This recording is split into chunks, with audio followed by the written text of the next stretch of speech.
Olá, o programa 40 Minutos está no ar, aqui pela sua Foz TV. Hoje entrevistando os advogados Cláudio Gilardi Britos e Marcelo Augusto da Silva Fontes. Sejam bem-vindos ao 40 Minutos, uma satisfação recebê-los. E vocês trabalham juntos, né? Tem escritório de advocacia. Correto. Há quanto tempo vocês têm o escritório? Na verdade, eu conheci o Dr. Cláudio num outro escritório. Sim. Eu vim trabalhar aqui, nós entramos no outro escritório, acabamos fazendo amizade, trabalhando e resolvemos sair e montar um, eu e ele somente. Sim. E isso faz questão de 1 ano que a gente está junto aí. E estão se entendendo bem? Com certeza, não tenho, da minha parte, eu não tenho reclamação nenhuma. Perfeitamente. A gente acabou se tornando grandes amigos, enfim. Sim. Não é só questão profissional, né? E nesse lado profissional, existe um campo vasto aqui em Foz do Iguaçu para se trabalhar, né? Tem muito trabalho. Aparece bastante, né? Correto, tanto a parte criminal quanto a área civil. E essa parceria ali com o Dr. Marcelo, né, nesse pouco tempo, menos de 1 ano, veio somente a somar, né, e dizer também que a advocacia é isso. É uma troca de conhecimento, onde você auxilia, ajuda o outro. Ou seja, é uma união, e não o individualismo. Isso só veio a somar e está tendo resultado positivo. É igual um time de futebol, é uma equipe, né? E tem que um bater, outro corre para cabecear e resolver. Eu acredito, eu não sei se eu estou correto, mas com relação às causas, aqui na fronteira deve ter mais problemas de criminalidade, é isso ou não? Com certeza, aqui a área criminal ela é bem vasta, né?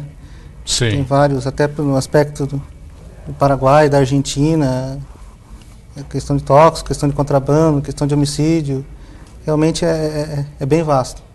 Sim, e já que a gente falou em criminalidade, eu acho que o tema que nós vamos abordar hoje seria mais sobre esse assunto. E nós percebemos que a maioria dos sociólogos falam que o problema da criminalidade está ligada à educação do povo. Vocês concordam com isso? É realmente isso ou falta alguma coisa a mais? Hoje há um estudo que se apresenta em que a população carcerária ela se resume em jovens, né, pessoas de classe pobres e principalmente de homens de baixa escolaridade. Né? Então, você vê que a questão da educação está diretamente ligado à questão da criminalidade também. Sim. Há vários estudos que apresentam os seus pontos, mas é importante frisar que a questão da miséria não é o que gera a criminalidade, não é que gera o crime. Né? A culpa, uns apresentam nos seus estudos que a culpa está diretamente ligada à desorganização social, né, e esse aglomerado de pessoas. Então, por isso que nós vemos aí a questão até de São Paulo, aonde que há estudos que apresentam que 40% da população carcerária está presente no estado de São Paulo. Sim, e se deve mais a essa desorganização social do país. E então o Estado ele tem grande responsabilidade sobre isso. Vocês concordam?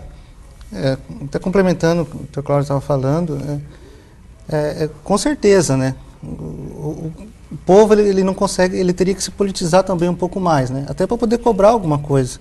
Sim. Os nossos políticos ele tem que saber como ele vai fazer esse tipo de cobrança. Se ele não entende, ele não vai, né? Certo. Então esse é um aspecto também que o povo teria que se importar um pouco mais com isso, não só em voltas de boteco falar reclamando e não. Sim, mas aí entra mais uma vez a responsabilidade do Estado, a meu ver, porque para dar estudo para esse povo, né, o Estado tinha que se manifestar. Ele tem uma grande parcela de responsabilidade, sim. Né? E a questão do aumento de dar prioridade na questão de educação, trabalho, todas as áreas em que são prioridades primárias, à população, isso realmente viria a diminuir a questão da criminalidade. Existe hoje vários estudos quanto à questão do crime. Sim. Né? E também do criminoso. Né? Até cito aí um trabalho acadêmico, até que tive quando, né, na faculdade, em que um professor, até posso citar o nome, o Dr. Luiz Francisco Barleta Marchiorato, um membro do Ministério Público aqui de Foz do Iguaçu, em que nós fizemos um trabalho, e foi um trabalho excelente, onde os alunos puderam ter uma noção, enxergar de como acontecem as coisas ali, o porquê acontece, e de que forma acontece, e até de buscar soluções para resolver isso. Quer dizer, é um estudo, é um trabalho acadêmico e que fatalmente está sendo colocado em prática. Se não for, deve ser colocado, porque é um trabalho muito bonito, é um trabalho que apresenta, além de você mostrar a realidade, ele também apresenta soluções. Sim, você disse que está sendo colocado em prática aqui na Tríplice Fronteira? Não, eu mencionei que se ainda não está sendo colocado em prática, deveria ser colocado. Eu presumo que sim, porque para ser tomada algumas decisões, tem que ser feito esse estudo. Geralmente é feito através dos profissionais da área do direito que estão diretamente ligados à questão da penitenciária, à questão ali das cadeias públicas. Eu presumo que esteja sendo usado, sim. Sim, isso é muito... Porque ali o cerne da questão é essa educação mesmo. Por quê? Não adianta a gente encher de penitenciária, de cadeia pública, vai ser paliativo, vai resolver a questão ali de momento, vai continuar a criminalidade crescendo e não vai resolver. Sim. Né? Então a questão, com certeza, é trabalho e educação, para poder ter uma perspectiva de melhora. Sim, existe a criminalidade e a corrupção. Agora, a corrupção não depende também de estudo, porque nós temos parlamentares estudados que estão se locupletando, usando o dinheiro público, né, a seu serviço. Na verdade, o Brasil ficou com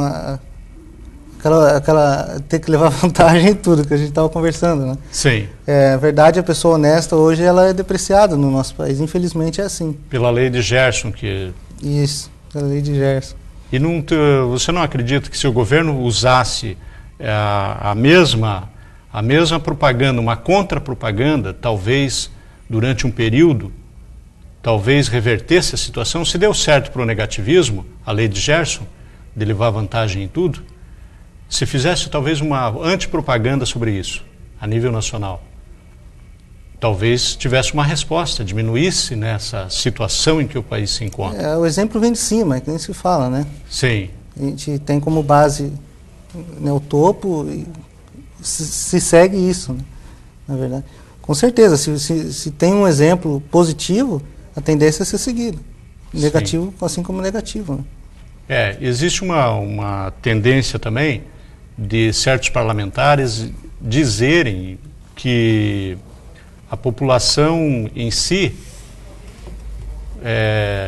com relação a você dizer que ela está roubando, fazendo alguma coisa assim contra o Estado, não tem nada a ver com o estudo dela, porque isso estaria gerando até uma defesa que a pessoa sem essa dignidade ela teria que roubar.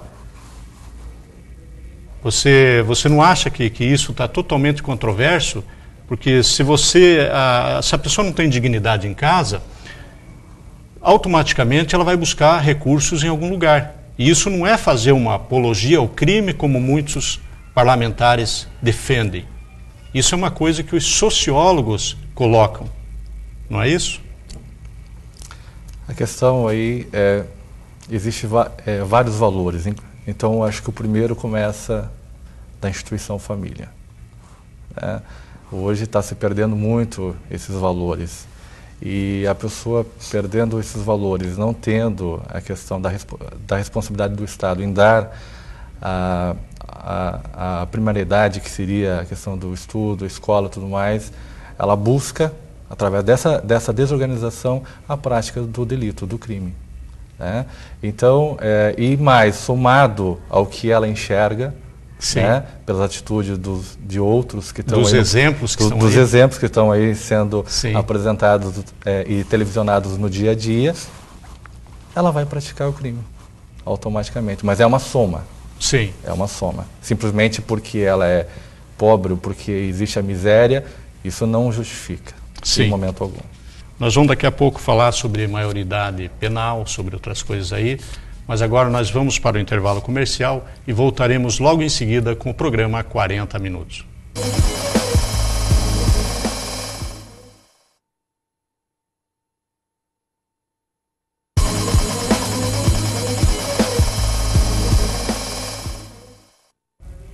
O programa 40 Minutos está de volta, hoje entrevistando os advogados Cláudio Gilardi Britos e Marcelo Augusto da Silva Fontes. Há pouco tempo esteve aqui o diretor do Fórum de Foz do Iguaçu e ele estava falando sobre os problemas que existiam lá com relação a funcionários contratados. Eu gostaria que não entrar nessa situação, nesse problema, mas gostaria de saber a opinião de vocês. Como que está funcionando o Fórum de Foz do Iguaçu? Hoje está ao contento? Na verdade, está uma situação um pouco atípica. Eu não sei números exatos, mas eu acredito que em torno de uns 70% por aí deva ser de estagiários. Se torna um pouco complicado porque ele tem um tempo determinado que ele tem que ficar, acho que em torno de 1 ano. E tem que ser ensinado, o pessoal tem que perder o tempo, ensinar o trabalho, enfim. Aí quando ele começa a pegar o ritmo, acaba o contrato, tem que pegar outro estagiário e vira uma bola de neve. E muitas vezes tem o esforço dele, mas ele não é a profissão dele ali, ele está fazendo um estágio, como o próprio nome diz. Uhum. Então ele tem que ficar pedindo informação, ele às vezes não localiza direito as coisas, ou a própria informação ele pode dar equivocada, né? Então fica um pouco complicada a situação. Para nós que estamos ali dia a dia, tem uma certa dificuldade, por mais que tenha boa vontade, não estou aqui para culpar ninguém, eu já fui estagiário também, sei como é que funciona. Mas não estou aqui criticando o trabalho deles, mas realmente deveria ser mais pessoal contratado para ficar um atendimento melhor, enfim. Sim, inclusive os processos talvez andassem mais rápido. Também. Recentemente, um juiz da Vara de Execuções mandou soltar 130 presos. Como que vocês analisam aquela situação, considerando que atualmente os presídios estão superlotados, está caminhando para isso no país inteiro? Não é só, a questão acho que não é só aqui na Tríplice Fronteira. É geral, é o Brasil. É geral, né? E é também um ponto muito complexo, porque a população precisa entender o porquê dessa decisão. Quer dizer, existe todo um aspecto jurídico legal anterior que justifica essa decisão do juiz da Vara de Execuções Penais de Foz do Iguaçu. Na verdade, são vários critérios que são adotados. Simplesmente ele não chegou e mandou soltar, né? Como que foi isso? Funciona da seguinte forma. Quando tem, para o pessoal entender, como é que funcionam as penas. Privativa de liberdade, restritiva de direito e multa. O que é privativa de liberdade? Fechado, o semiaberto e o aberto. O fechado seria o quê? Penitenciárias, cadeias públicas, né? Com penas superiores a 8 anos, o juiz, geralmente, a grosso modo, é fechado. O semiaberto seria o quê? Colônia penal agrícola, ele tem em Curitiba, e industrial, né? Ele tem em Cascavel, com penas entre 4 e 8 anos. E o aberto, que seria a casa do albergado, que infelizmente a gente não possui, né?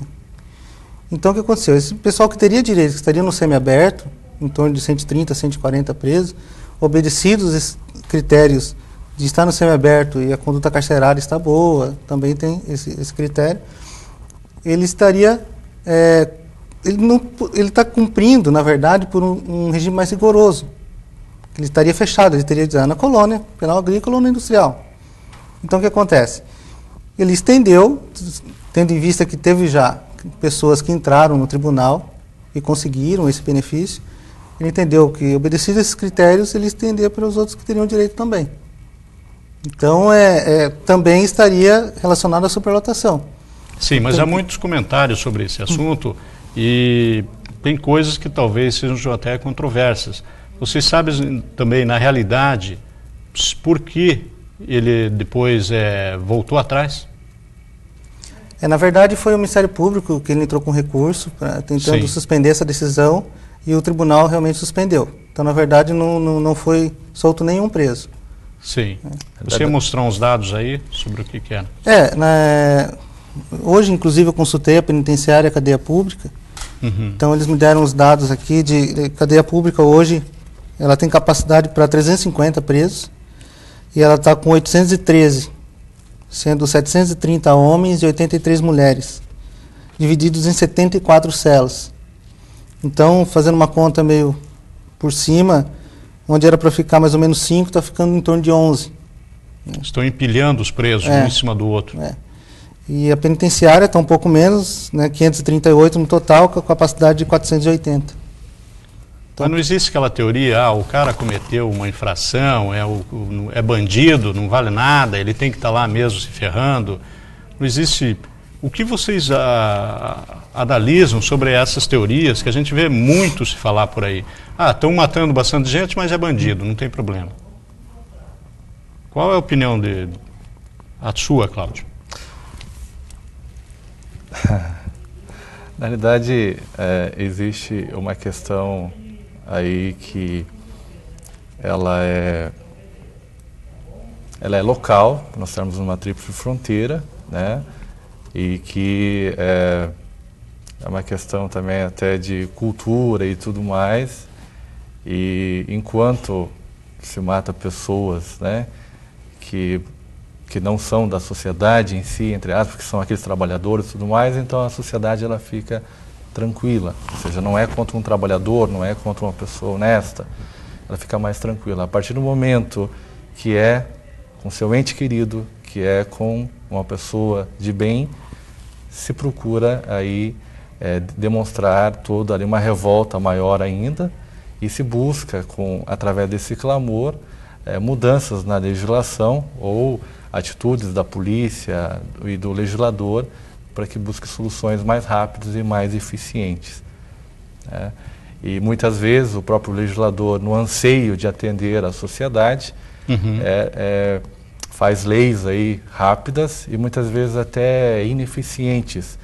Até existe um doutrinador, o Dr. Luiz Flávio Gomes, que ele apresenta até num artigo seu, divulgado na internet, em que a legislação penal que está sendo apresentada, na realidade, não é uma legislação eficaz, e sim ela vem corrigir erros de leis anteriores, que é o caso típico da lei de tóxicos aí, que veio a suprir erros de leis anteriores. Certo. E com relação ao custo financeiro de um preso, de um detento, vocês têm ideia de quanto está custando hoje para o Estado isso? Olha, na verdade, nós consultamos um dado de 2005 do Departamento Penitenciário Nacional. Se dizia que na época era em torno de R$ 1.500 por preso. Sim. Então, existem valores, dependendo... Tem um pessoal que fala que é um preço, pesquisas que falam que é outro, mas esse dado que a gente viu que era um dado do Departamento Penitenciário, na época de 2005, era em torno disso. Era um dado deles, né? Isso. Mas isso é muito relativo também, porque quando você mantém uma penitenciária, que nem a de Catanduvas, para manter um preso só, ou meia dúzia, o custo aí se eleva, né? Porque, na realidade, esse valor é uma média nacional. É uma média nacional. Isso. Então, para você ter essas informações mais precisas, ainda mais sendo no estado do Paraná ou qualquer outro estado, deve-se, então, requerer, né? Ou seja, tem que ser uma coisa tem que fazer por escrito, um requerimento por escrito ao Departamento Penitenciário. Então, um pedido formal para que se apresente daí exatamente. E muitas vezes não é um valor ali atualizado. Esse é um dado, que foi fornecido, é de 2005, e é uma média nacional. Isso poderá variar de estado para estado, de cidade para cidade. E do tipo penitenciário, que nem essa mesmo que você falou. Sim. O custo deve ser bem elevado, com certeza. Tem a penitenciária de luxo, 5 estrelas, tem aquelas mais com menos estrelas, né? E aí vai. É que na realidade de Foz do Iguaçu, a realidade de Foz do Iguaçu é a penitenciária estadual e a cadeia pública. Então você vê uma superlotação. Então vamos falar local. Até eu gostaria que você falasse sobre a diferença, a cadeia e a penitenciária, tá? Mas no próximo bloco. Ok. Nós vamos para o intervalo comercial, voltaremos logo em seguida. Fique com a gente.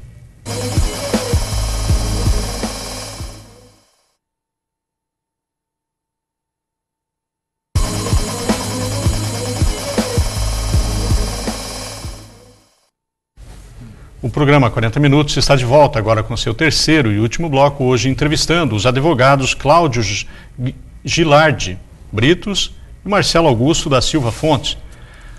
Como nós estávamos falando, qual é a diferença entre o cadeião e a penitenciária? Na verdade, a cadeia pública de Foz do Iguaçu é um local provisório onde o acusado ele aguarda o seu julgamento até a sentença em transitar de julgado, para depois sim haver, uma vez ele sendo punido, haver a execução da pena, que daí sim ele teria que ser transferido por uma penitenciária, onde ele irá realmente cumprir a pena. Mas se um processo leva 5, 10 anos e ele está lá esperando ser julgado ainda, isso pode acontecer? Pode, por isso que há essa questão da superlotação. Na verdade, um dos fatores que contribui, que influencia o aumento da população carcerária, no caso específico aqui de Foz do Iguaçu, é ele aguardar, o acusado ali aguardar na cadeia pública. Mas se ele for condenado a menos tempo, a pena dele, daí como que vão ressarcir esse tempo que ele ficou a mais? A única coisa seria entrar com uma ação contra o Estado e, enfim, aguardar. E aí é o povo quem paga isso. Não é?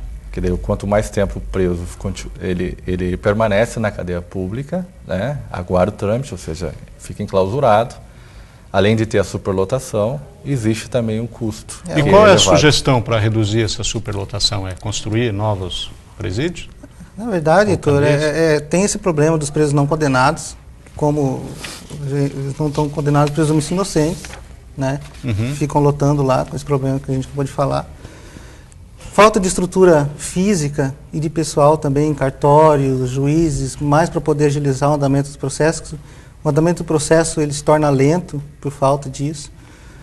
E falta de atendimento jurídico também às pessoas mais carentes, né? Porque às vezes ele paga toda a sua pena por falta de ter atendimento, falta de uma defensoria pública, né? Também. Sim. Então, aí os ânimos também ficam mais exaltados lá dentro, porque o pessoal teria direito a um benefício, por exemplo, e não consegue e acaba superlotando e às vezes gerando uma rebelião. E tem poucos advogados trabalhando nessa defensoria pública? Na verdade, não existe aqui a defensoria pública, né? Na verdade, se nem existe, então? Os juízes, quando a pessoa não tem o dinheiro para contratar um advogado, eles nomeiam... Ah, é nomeado? É nomeado. Mas daí é pago pelo Estado? Não. Trabalha de graça daí? Ali o juiz nomeia e ele fica acompanhando o processo. Eu tenho conhecimento de que a própria penitenciária estadual de Foz do Iguaçu tem a parte jurídica, onde ela tende a trabalhar juridicamente ao preso, ou que já está condenado, né, buscando aí a questão da aplicação da progressão de regime para o semiaberto e para o aberto. Além de ter também ali as faculdades, né, que tem aí o seu núcleo de prática jurídica, né, que aplica ali a justiça gratuita. Agora, como está sendo aplicado, né, aí eu já não tenho esses dados, mas eu presumo que esteja sendo feito. Sim, vamos abordar um assunto que está bastante discutido, que é a maioridade penal. Vocês são a favor de aumentar ou diminuir? O que vocês pensam disso? Na verdade, Heitor, o nosso Estatuto da Criança e Adolescente, ele reza assim, crianças até 12 anos, eles são inimputáveis. Na verdade, o Estado não pode punir. E de 12 a 18 é pela vara da infância e juventude. Só que o tempo que ela pode ficar apreendida, que é o termo correto, não é presa, né, é 3 anos, independente do crime. O roubo, o latrocínio, o homicídio, enfim. É uma questão complicada, porque... Por exemplo, o homicídio, que seria poder pegar até 20 anos, dependendo, e fica no máximo 3. Então, o que teria, de repente, que ser feito? Aumentar esse prazo, deixar o juiz ter essa margem para trabalhar E em cima que nem, por exemplo... O prazo dele ficar preso, é isso? Apreendido? Até 3 anos, até 3 anos. Mas você falou em aumentar esse prazo? De repente... Ou aumentar É que a internação, na idade como máxima de 1 ano, para ser aplicado medidas socioeducativas, seria então um aumento, a dilação desse prazo. Porque existem 2 correntes hoje que se apresentam, né, doutor Marcelo?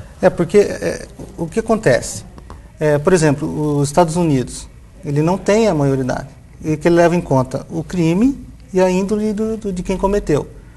Então, pode ser a criança de 5, 6 anos, dependendo do crime que ela cometeu, ser condenada a 10 anos, 20 anos, dependendo. Então, o que poderia eventualmente ser feito? Além de aumentar esse tempo de apreensão de 3 anos, 4, 5, 10 anos, enfim, para ter essa margem para o juiz poder trabalhar, aplicar também esse entendimento. Espera aí, o que aconteceu? Que crime que ele cometeu? Por que ele fez isso? Mas lá funciona bem, e aqui no Brasil, será que as nossas crianças não iriam a maioria presa? Ser apreendidas aqui por causa do grande número de acontecimentos? É que aqui em Foz do Iguaçu, né, o que você vê é bastante a participação do menor nos delitos, né, sejam eles graves ou gravíssimos. Questão de roubo, furto, homicídio, questão do tráfico de entorpecente. Então você vê muito ali a participação dele, por vários fatores, inclusive essa questão abordada que a internação no máximo aí de 3 anos para aplicação de medidas educativas. Diverge, existem 2 correntes. Primeiro, de que deveria ser diminuída, né, a maioridade para 16 anos. Poderia estar sendo aplicado? Sim. Ao anseio da sociedade, sim.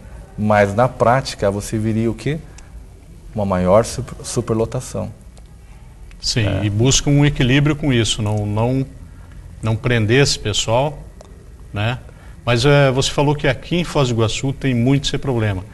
Mas nós vemos em Brasília o menor queimando índio e sendo promovido, logo passa a ser xerife da cidade. Como que pode um estado hoje assim... tomou proporção muito grande, né? Na verdade, a nível, acho que até mundial, tem essa polêmica da maioridade, que ainda não se sabe ao certo qual seria a melhor solução, né? Sim. Porque esse aspecto, no Brasil, é só aspecto biológico. É menor de 18 anos e pronto, né? Então, teria que ter um outro aspecto para o próprio juiz poder trabalhar com isso. Porque eu falei queimando índio lá, mas estão queimando mendigos, cometendo várias irregularidades, criminalidades que são absurdas aos olhos do país. Os doutrinadores e juristas já puxam, na sua maioria puxam da questão da aplicação das medidas educativas, né? Sim. Então, ali em RGC, a quantidade, ou seja, o número maior, ou seja, de 3 para aumentar o tempo de internação e de aplicação dessa medida. E não a diminuição da maioridade penal. Uma coisa que eu gostaria de ver com vocês, que está gerando indignação na população, é os presídios se tornarem quartéis generais de bandidos para sequestrar as pessoas, para pseudo-sequestro, e exigir dinheiro, e estão tendo sucesso com isso. É um tema bastante polêmico também. É muito polêmico, né? E isso aí deve estar ligado à corrupção do presídio, né? Qual é a opinião de vocês? A questão é que, na verdade, são feitos crimes por celular, né? Sim. Ligariam de dentro dos Entra presídios. celulares lá dentro.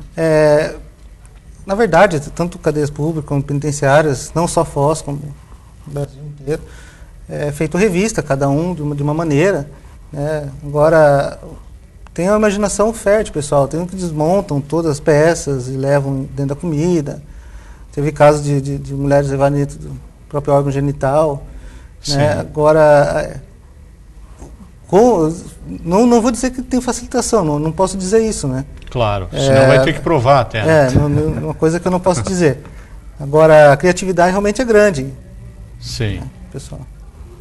Busca-se o rigor da aplicação da lei, e busca-se de toda forma, quanto à questão da entrada do presídio ou na cadeia pública, dos seus entes familiares ou mesmo o próprio preso, a revista geral, ou seja, só que como a criatividade ela vence, Então, entra esses objetos e a prática. É difícil. Como isso acontece e tudo mais, é a criatividade. Sim, a criminalidade é um tema bastante amplo, a gente poderia conversar muito tempo sobre isso. Bastante. É fascinante. Nós estamos vendo aí muitas coisas, que nem as nossas casas se transformando em mini presídios. É só rodar pela cidade, nós observamos isso. Certo. Mas o programa está chegando ao final e eu agradeço a presença dos senhores, tá? Foi bastante ilustrativo e agradeço esses esclarecimentos. Nós que agradecemos ali a oportunidade, né?